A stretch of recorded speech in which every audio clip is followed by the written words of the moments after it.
வணக்கம் நண்பர்களே, தமிழ் பிளாசம் சேனலில் திண்டுக்கல் தலப்பாக்கட்டி நாட்டு கோழி பிரியாணி எப்படி செய்யுதுன்னு பார்க்கலாம்.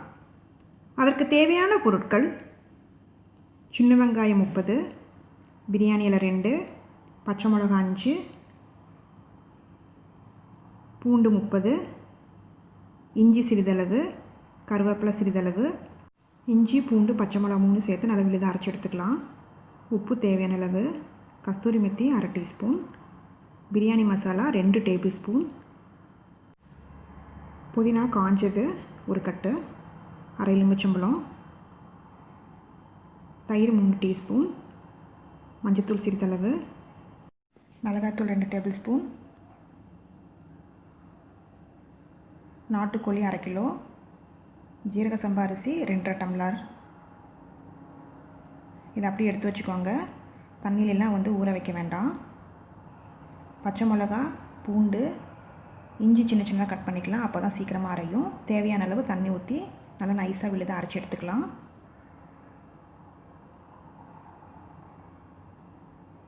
பாருங்கள், நல்லா நைஸாக அரைச்சாச்சு.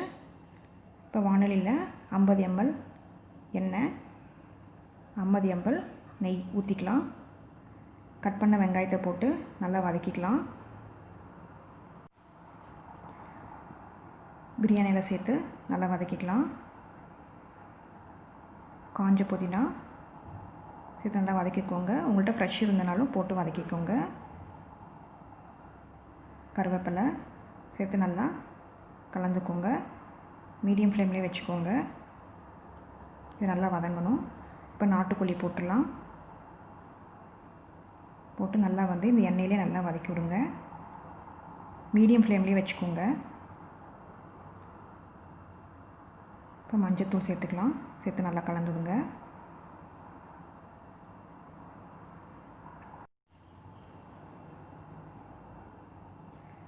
இஞ்சி பூண்டு பச்சை மிளகாய் அரைச்சி வச்சுருந்தேன் பார்த்தீங்களா, அதையும் போட்டு நல்லா கலந்து விடுங்க.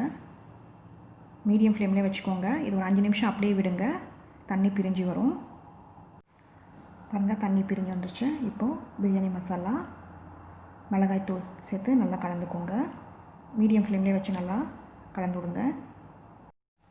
பிரியாணி மசாலா ஆல்ரெடி அப்லோட் பண்ணியிருக்கேன், அந்த வீடியோ பார்த்துக்கோங்க. மீடியம் ஃப்ளேம்லேயே வச்சு நல்லா கலந்து விடுங்க. இதுக்கு தேவையான அளவு உப்பு சேர்த்துக்கலாம்.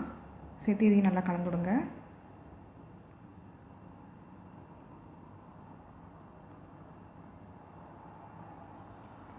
இப்போ தயிர் சேர்த்துக்கலாம். நல்லா கலந்து விடுங்க. நல்லா சாஃப்டாக இருக்கும் சிக்கனு, அதுக்காக தான் நம்ம தயிர் சேர்க்குறோம். மீடியம் ஃப்ளேம்லேயே வச்சுக்கோங்க. இப்போ 1/2 டம்ளர் தண்ணி ஊற்றிக்கலாம், ஏன்னா சிக்கன் வேகிறதுக்கு. இப்போ குக்கரை மூடி வச்சிடலாம். நம்ம ஒரு விசில் விட்டால் போதும். இளங்கோழினால ஒரு விசில். இப்போ 1.5 கிலோ கோழி எடுத்திங்க அப்படின்னா 3 விசில் விடணும். பாருங்கள், வெந்துருச்சு. நம்ம இப்போ ஓப்பன் பண்ணி பார்க்கலாம். 2 டம்ளர் ஜீரக சம்பா அரிசிக்கு 5 டம்ளர் தண்ணி ஊற்றணும். நம்ம ஆல்ரெடி 1/2 டம்ளர் தண்ணி ஊற்றணும் சிக்கன் வேகிறதுக்கு. அதனால் இப்போ இதில் 4 டம்ளர் தண்ணி ஊற்றினா போதும். பாஸ்மதி அரிசிக்கும் 1 டம்ளர் அரிசிக்கு 2 டம்ளர் தண்ணி. நார்மல் அரிசி நீங்கள் எடுத்திங்கன்னா 1 டம்ளர் அரிசிக்கு 3 டம்ளர் தண்ணி. அதுதான் கணக்கு. இப்போ கஸ்தூரி மெத்தி இலையை போட்டுக்கலாம். இது டேஸ்ட் என்ஹான்சரு. இது நீங்கள் போட்டிங்கன்னா நல்லா டேஸ்ட் ஆயிலே இருக்கும். இப்போ இதை நல்லா கலந்துட்டுக்கோங்க. இப்போ தண்ணி கொதிக்கட்டும். பாருங்கள், நல்லா தண்ணி கொதிச்சிச்சு. இப்போது கழுவி வச்ச அரிசியை போட்டுடலாம். நீங்கள் போடுறதுக்கு முன்னாடி கழுவி போடுங்க, ஊற வைக்காதீங்க. ஊற வச்சிங்கன்னா குழஞ்சிரும். அரிசி உதிரி உதிரியாக கிடைக்காது. தண்ணி கொதிச்ச பிறகு தான் அரிசி போடணும், அப்படிலாம் குழஞ்சிரும். எலுமிச்சம்பழம் சாறு ஊற்றிடலாம். நம்ம குக்கரை மூடுறதுக்கு முன்னாடி எலுமிச்சம்பழம் சாறு ஊற்றணும். இப்போ குக்கரை மூடி வச்சிடலாம். மூடி வச்சு ஒரு விசில் விடுங்க, மீடியம் ஃப்ளேம் வச்சு. அதுக்கப்புறம் சிம்மில் 1 நிமிஷம் அப்படியே விடுங்க. அதுக்கு மேலே வச்சிங்கன்னா குழஞ்சிரும் சாப்பாடு. இப்போ ஓப்பன் பண்ணி பார்க்கலாம். சைட்லேருந்து தான் நீங்கள் எடுக்கணும், நடுவுலேருந்து எடுத்திங்கன்னா குழஞ்சிரும் அரிசி. இப்போ பாருங்கள், எவ்வளோ உதிரி உதிரியாக கிடச்சிருக்கு. நீங்கள் ஊற வச்சிங்கனாலும் உதிரி உதிரியாக கிடைக்காது, குழஞ்சி கிடைக்கும். பாருங்கள், சுவையான திண்டுக்கல் தலப்பாக்கட்டி நாட்டுக்கோழி பிரியாணி ரெடி ஆயிடுச்சு. இந்த ரெசிபியை செஞ்சு பார்த்துட்டு உங்களோட கமெண்ட்ஸ் என்னன்னு சொல்லுங்கள். பிடிச்சிருந்தால் லைக் பண்ணுங்கள், ஷேர் பண்ணுங்கள், சப்ஸ்கிரைப் பண்ணுங்கள்.